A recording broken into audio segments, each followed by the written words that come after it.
The wind howled through the desolate landscape as Jake navigated his way down the narrow, winding road. The moon hung high in the ink-black sky, casting an eerie glow on the asphalt beneath. He could feel the isolation that stretched for miles in every direction, the only companions being the shadows that danced along the edges of the road. Jake had always enjoyed the thrill of a late-night drive. The solitude and the rhythmic hum of the engine were a comforting lullaby. However, this particular night held an ominous air, a feeling that seemed to cling to the darkness like a shroud. As he continued down the deserted highway, the silence was shattered by a sudden crackling sound on the car's radio. "Turn back," a distorted voice echoed through the static. Jake furrowed his brow, his grip tightening on the steering wheel. He dismissed it as interference from some distant radio tower and continued his journey into the unknown. The road seemed to stretch endlessly before him, the headlights cutting through the darkness only to reveal more shadows lurking in the periphery. An unsettling chill crept up his spine, and he couldn't shake the sensation that he was being watched. Glancing in the rearview mirror, he caught a glimpse of something fleeting, a silhouette that vanished as quickly as it appeared.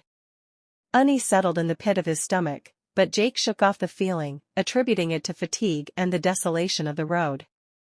He adjusted the rearview mirror, only to be met with his own reflection and the inky abyss behind him.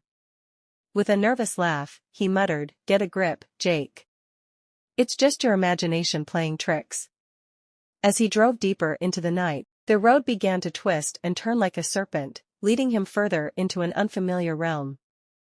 The landscape morphed into a dense forest, the skeletal branches clawing at the moonlit sky. The air became heavy, laden with a palpable sense of foreboding. The crackling voice on the radio returned, more insistent this time. "Turn back before it's too late."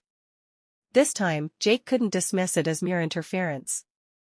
The words hung in the air, a warning that sent a shiver down his spine. Glancing at the fuel gauge, he realized that the tank was nearly empty. Panic set in as he scanned the desolate surroundings for any sign of civilization. Suddenly, the headlights flickered, casting the road into darkness for a split second. Jake's heart raced as he fought to maintain control of the car. When the lights flickered back on, he saw a figure standing in the middle of the road, just beyond the reach of the headlights. A figure cloaked in shadows, its features obscured. Jake slammed on the brakes, the tires screeching in protest. The figure remained unmoving, a silent specter in the night. Fear gnawed Jake's resolve, but he couldn't tear his eyes away. As the car came to a stop, the figure slowly turned to face him, revealing hollow eyes that seemed to pierce through the veil of darkness. A chill wind swept through the open windows, carrying with it a whispered plea. "Help me." The voice, a desperate murmur, sent a jolt of terror through Jake. He fumbled for the door handle, his hands trembling as he stepped out onto the desolate road. The figure beckoned, its outstretched hand barely visible in the dim moonlight. Against his better judgment, Jake took a hesitant step forward. The figure retreated into the shadows, urging him to follow. The once familiar hum of the engine was replaced by an eerie silence that hung in the air like a funeral dirge. The road seemed to stretch on forever, each step taking Jake deeper into the heart of the forest. The moon overhead was obscured by the thick canopy of trees, casting the path into an oppressive darkness. The crackling voice on the radio grew louder, repeating its warning like a broken record. "Turn back. Turn back." But Jake was drawn forward, compelled by an unseen force. The figure ahead moved with an otherworldly grace, its form flickering in and out of existence. As he ventured further into the forest, the trees closed in around him, their twisted branches reaching out like skeletal fingers. The air grew colder, and Jake's breath materialized in wisps of white. He could no longer see the road behind him, it had vanished into the abyss. Panic gripped him as he realized he was lost in a labyrinth of shadows, the figure still leading him deeper into the unknown. Suddenly, the figure halted, its silhouette merging with the darkness. The crackling voice on the radio reached a fever pitch, a cacophony of distorted warnings that reverberated through Jake's mind.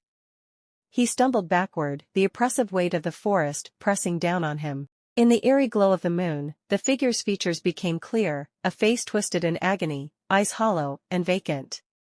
It was a visage of suffering, a manifestation of a soul trapped in the limbo between worlds. The voice pleaded once more, a mournful wail that echoed through the haunted forest.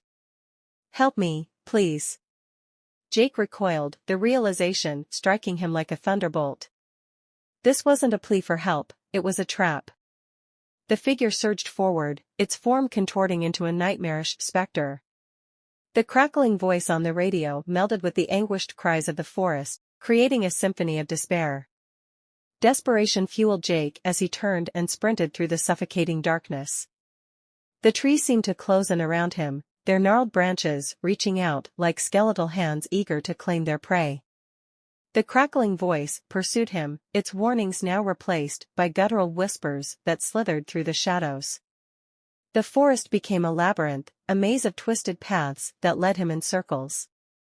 Every step he took only deepened the entanglement, the once familiar hum of the engine a distant memory. Exhaustion set in, his breaths coming in ragged gasps as he stumbled over gnarled roots and uneven terrain. Just when he thought he could go no further, the forest gave way to an open clearing. Moonlight spilled into the space, revealing a decrepit structure at its center, a dilapidated mansion consumed by vines and decay. The crackling voice on the radio reached a crescendo, a chorus of tormented souls that seemed to emanate from the very walls of the mansion.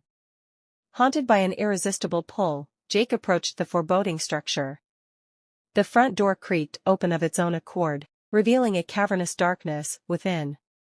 The crackling voice whispered one final warning, its words etched with a sorrowful resignation. "You cannot escape." As Jake stepped over the threshold, the door slammed shut behind him, sealing him within the confines of the mansion's forsaken halls. The crackling voice on the radio fell silent, replaced by an unsettling stillness. Shadows danced on the walls, each one concealing the tormented souls that lingered within. The mansion became a labyrinth of endless corridors and abandoned rooms, each one a testament to the despair that clung to the decaying walls. Whispers echoed through the empty halls, a chorus of voices pleading for release from the spectral prison. Jake's footsteps reverberated through the mansion, a lone soul navigating the haunted remnants of a forgotten era. As he explored the desolate halls, the mansion seemed to shift and contort, its architecture defying the laws of reality. Doors led to nowhere, and staircases spiraled into oblivion. The crackling voice on the radio returned, its distorted warnings now accompanied by the anguished cries of the trapped souls. Jake's journey through the mansion became a descent into madness. The walls seemed to pulse with a malevolent energy, and the air grew thicker with each passing moment. Whispers became screams, the tortured souls within the mansion pleading for release from their eternal torment. In one room, Jake stumbled upon a dilapidated nursery. Broken toys lay scattered on the floor, and the faded wallpaper depicted scenes of innocence twisted into grotesque nightmares. The crackling voice on the radio reached a fevered pitch, a chorus of wails that seemed to emanate from the very walls. As Jake approached the crib at the center of the room, he was met with the visage of a spectral child, a ghostly figure with hollow eyes that stared into his soul. The crackling voice on the radio melded with the child's mournful cries, creating a symphony of anguish that reverberated through the haunted nursery. "Save us," the child whispered, its voice a haunting melody that echoed in the empty chambers of Jake's mind.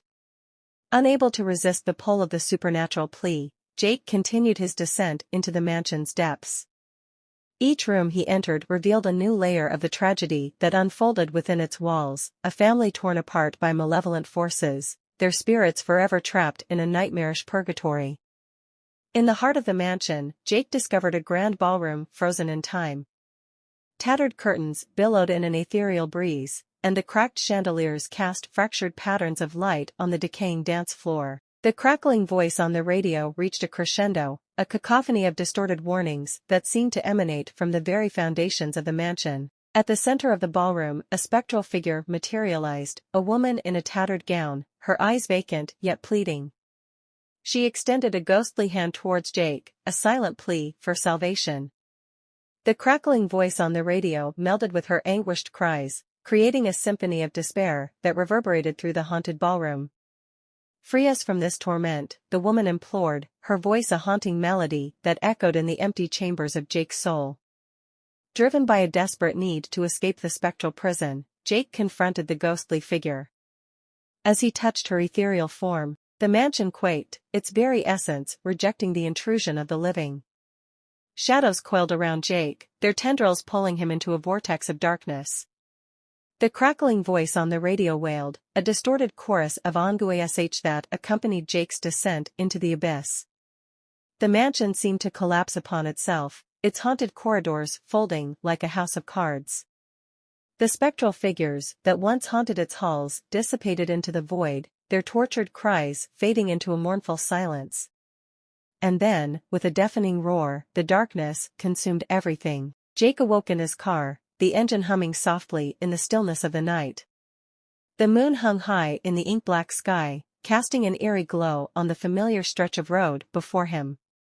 Confusion clouded his mind as he glanced around, the memory of the haunted mansion fading like a distant dream. The crackling voice on the radio fell silent, and Jake hesitated before starting the car. A chill wind swept through the open windows, carrying with it a whispered plea that lingered in the air. "Help me." The road ahead seemed to stretch endlessly, a winding path leading into the heart of the unknown. As Jake drove deeper into the night, the shadows danced along the edges of the road, concealing the spectral figures that lingered in the periphery. The crackling voice on the radio returned, a distorted warning that echoed through the desolate landscape. "Turn back before it's too late." But Jake drove on, the haunted echoes of the past trailing behind him like ghosts on the midnight highway. The road stretched on, a labyrinth of shadows and forgotten souls, a gateway to the other side where the living and the dead converged in a perpetual dance of despair.